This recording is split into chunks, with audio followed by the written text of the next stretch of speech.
Hey, welcome back to Red Blue Labs. My name's Andrew, and today we're going to be talking about datasets, but specifically cleaning the datasets up. Let's dive right in. Now, if you're not sure what a dataset is, essentially it's a collection of data that you've been given now, and it's in a file, and it can be massive.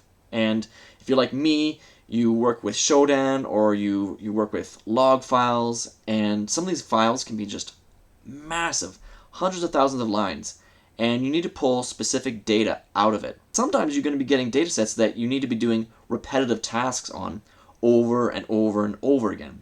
And so today I'm going to be showing you a script that I use, a Python script, that will be sort of like a foundation, a base. And when I get data sets and you get data sets, they're not always the same. And that's okay.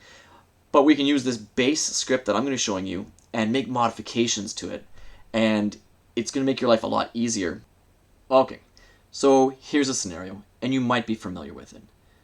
I was playing around on Shodan, and I found a good string that I wanted to grab a bunch of IPs on.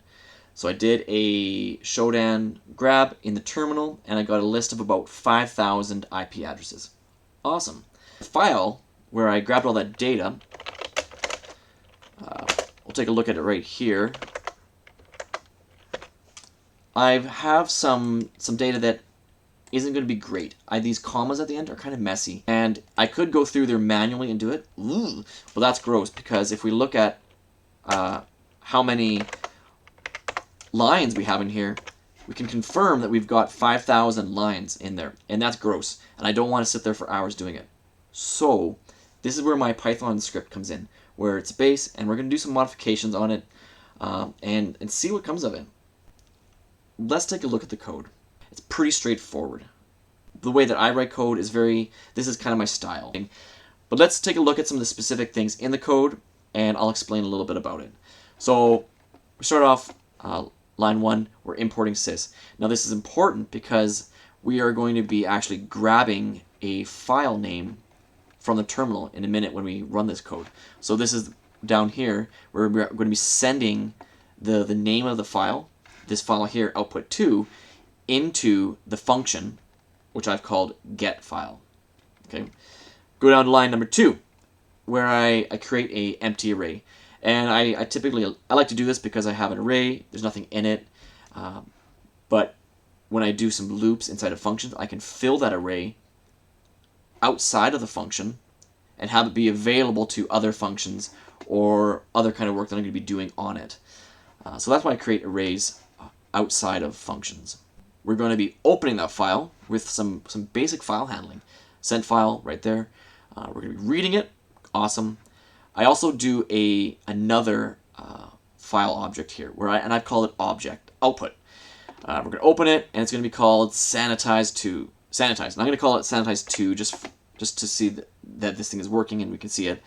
And instead of reading as we did before, I'm actually going to be appending.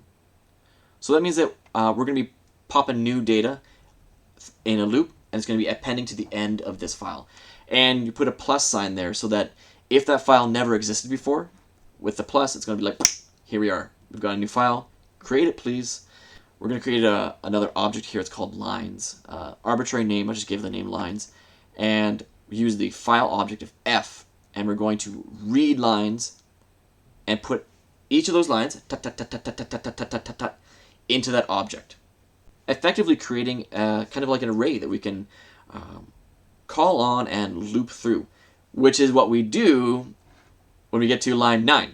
For x in lines, which we created up here, we're going to loop through every single one of those. And we know that they're going to have 5,000 lines, so it's going to be doing a lot of work. Every time it loops through, we're going to be doing two things. Remember that new array that we created up here? We're going to be appending that line. So we're going to be appending this here into the array. Awesome. However, we are also going to be chopping off the last 2 characters. And so what you can't see is that there's this invisible character there. And so I had it set to 1, but the comma stayed around. But I don't want the commas there, and so I chopped it off. So it's in this scenario, a -2, a -2, whatever you want to call it, is going to work for my scenario. But you might have to do some wiggling to make some modifications to yours. It's in this loop where the magic kind of happens, and whatever you want to do on every single line, this is where you're going to do it. Additionally, remember I created another file object called output? Well, we're actually going to be writing this line to there. And we're going to be doing the same work on it. So we're going to be chopping 2 characters off and writing it to the new file. I'm going to run the script now. So as remember, we're using sys here, and we're going to be inputting the file name into it. So we're going to use our Python 3 files called cleanup.py, and I'm going to feed this script this specific dataset, output2.txt. We'll run it. Boom, it's run, and we are going to take a look at that file. We can see that it was created right there. Awesome. I want to take a look at the top 10 lines on this file. And there you go. We've removed the comma on the end of each of those lines. Now this might seem overly simple, and that's by intention. I wanted to make a really simple demonstration because you can take this script and you can do whatever you want with it. And there you have it. We've cleaned off the comma off of every single line on this in this file. Hey, if you're enjoying my stuff on this channel, I would love it if you'd like and subscribe this video and go check out some of my other stuff.